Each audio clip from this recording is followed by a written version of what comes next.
राधे राधे दोस्तों, आपका फिर से एक बार स्वागत है हमारे द शिव चैनल पर।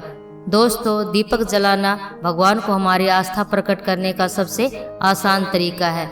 जब भी हम भगवान को अपनी कोई पूजा अर्चना सद्भावना अर्पित करते हैं तो सबसे पहले हम दीप प्रज्वलित करते हैं और अग्निदेव को साक्षी मानकर हमारी की हुई सेवा भावना भगवान तक आसानी से पहुंच जाती है। लेकिन क्या आपको पता है कि अलग अलग देवी देवताओं को खुश करने के लिए अलग अलग तेल के दीपक का इस्तेमाल किया जाता है, और न केवल तेल बल्कि बाती का भी आकार भी अलग अलग होना चाहिए। और अगर आप देवी देवता पर अपनी कृपा चाहते हैं और दीपक की धातु दीपक के आकार का भी विशेष महत्व होता है। लेकिन यह कैसे पता चलेगा कि कौन से देवताओं को खुश करने के लिए कौन सा दीपक जलाना चाहिए और कौन से तेल का दिया जलाना सबसे शुभ होता है? तो दोस्तों, इन सभी सवालों के जवाब के लिए आपको परेशान होने की बिल्कुल भी ज़रूरत नहीं है।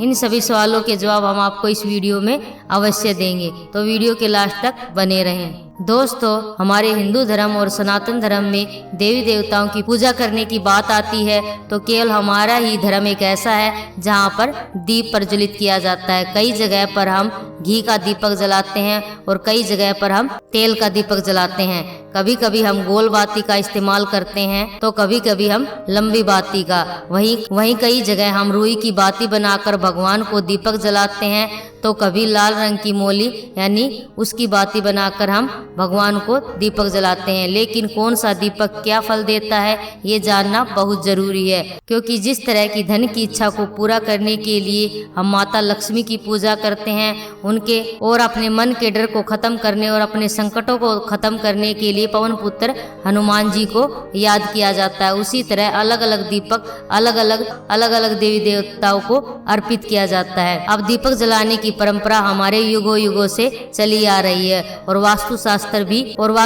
भी कहता है कि अगर आप अपने घर में रोजाना दीप प्रज्वलित करते हैं तो इससे आपके घर का वातावरण शुद्ध होता है और आपके घर की नकारात्मक ऊर्जा भी बाहर चली जाती है और सकारात्मक ऊर्जा का प्रवेश हो जाता है। दोस्तों, हम अपने घरों में घी का, सरसों के तेल का, चमेली के तेल का दीपक तो जलाते ही हैं, लेकिन कौन सा दीपक शुभ है और कौन सा अशुभ ये जानने के लिए दीपक को जलाने की सही दिशा का भी ज्ञान होना जरूरी है। तो हिंदू धर्म की मान्यताओं के अनुसार दीपक को हमेशा पूर्व दिशा या फिर उत्तर दिशा की तरफ रखना चाहिए। अगर आप घी का दीपक जला रहे हैं तो घी के दीपक को बाएं हाथ की तरफ रखना चाहिए। वहीं अगर आप किसी भी तेल का दीपक जला रहे हैं तो इसको अपने दाएं हाथ की तरफ रखना चाहिए। और पूजा में दीपक जलाते समय इस बात का खास ख्याल रखें कि दीपक को हमेशा भगवान के ठीक सामने जलाएं और पूजा के दौरान गलती से भी आपका दीपक ना तो अपनी जगह से बदला जाना चाहिए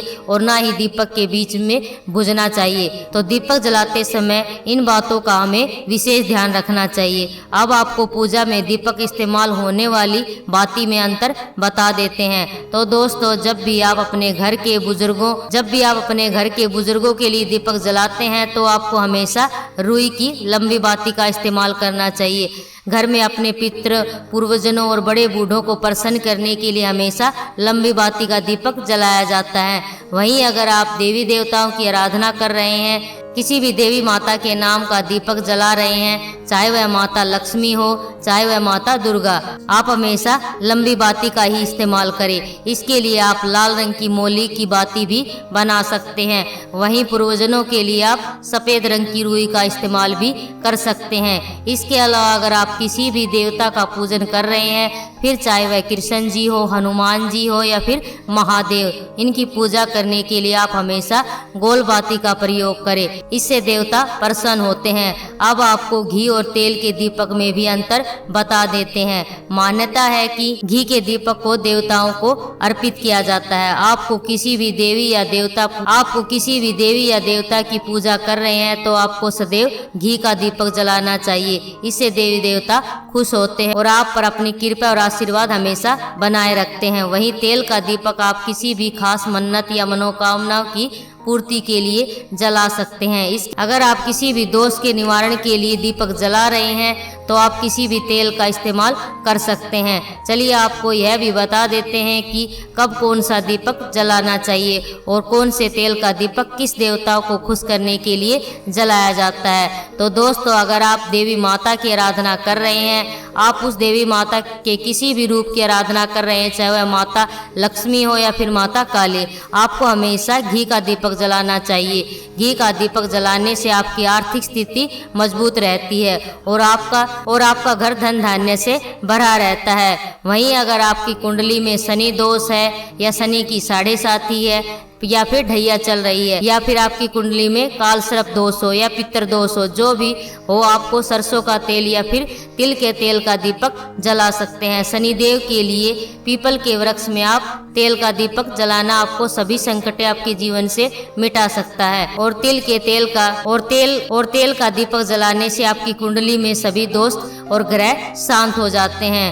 वहीं अगर आप पवन पुत्र हनुमान जी को खुश करना चाहते हैं और उनको, तो आपको चमेली के तेल का दीपक जरूर जलाना चाहिए। हनुमान जी पर चमेली के तेल का दीपक जलाने से आपके सभी संकट दूर होते हैं। अगर आप पर नजर दोष है या फिर बुरी शक्तियों का प्रभाव होता है तो वह भी खत्म हो जाता है। वहीं अगर आप महादेव के काल भैरव रूप या फिर सूर्यदेव के लिए दीप प्रज्वलित करना चाहते हैं तो आपको सरसों के तेल का दीपक जलाना चाहिए। महादेव के काल भैरव रूप पर ही सरसों के तेल का दीपक जलाया जाता है, क्योंकि ये ऐसे देवता है जो हमारी मनोकामनाओं की पूर्ति करते हैं। वहीं अगर आप अपनी कुंडली में राहु केतु की बुरी दशा से परेशान हैं और राहु केतु की दशा की वजह से आपके जीवन में उथल पुथल मची हुई है तो आपको रविवार के दिन अलसी के तेल का दीपक जलाना चाहिए। आप महादेव के सामने अलसी के तेल का दीपक राहु और केतु नाम लेकर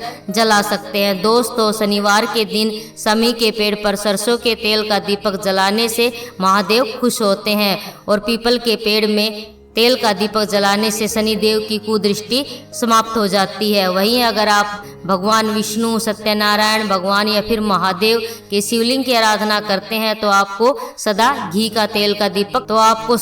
घी का दीपक जलाना चाहिए। ऐसा करने से ये देवता प्रसन्न होते हैं, साथ ही आपको मनोवांछित फल भी देते हैं। अब आपको बता देते हैं कि आटे के दीपक का भी बड़ा महत्व है। सबसे पहले शुद्ध आटे से दीपक बनाया जाता है। वहीं अगर आप देवी माता को प्रसन्न कर रहे हैं तो आटे के 4 कोने वाला दीपक बनाइए। और अगर आप महादेव को खुश करना चाहते हैं तो उनके मंदिर के बाहर बेल वृक्ष पर आटे का गोल दीपक बनाकर उसमें घी की गोल बाती बनाकर जलाने से शुभ फल मिलते हैं। वहीं अगर आप हनुमान जी पर आटे का दीपक जलाना चाहते हैं तो आपको 3 कोने वाला दीपक जलाना चाहिए। और अगर आप अपने घर की आला वाला को शांत करना चाहते हैं तो आपको 2 कोने वाला दीपक बनाकर जलाना चाहिए आपके घर के बाहर। वहीं अगर आप भगवान की पूजा के लिए चांदी के, पीतल के और तांबे के दीपक का इस्तेमाल कर सकते हैं, लेकिन लोहे के दीपक का इस्तेमाल नहीं करना चाहिए। आप चाहे तो मिट्टी के दीपक का भी इस्तेमाल कर सकते हैं। वहीं कभी कभी हम अपने घर में अखंड ज्योत प्रज्वलित करते हैं। दोस्तों, कभी कभी हम अपने घर में अखंड ज्योत प्रज्वलित करते हैं। यह अखंड ज्योत हम घी में कर सकते हैं। घी के साथ साथ हम यह अखंड ज्योत तिल के तेल में भी कर सकते हैं, क्योंकि तिल का तेल भी शुभ माना जाता है। यह थे दीपक से जुड़े कुछ शानदार उपाय। आशा करते हैं यह वीडियो आपको अच्छी लगी होगी। धन्यवाद।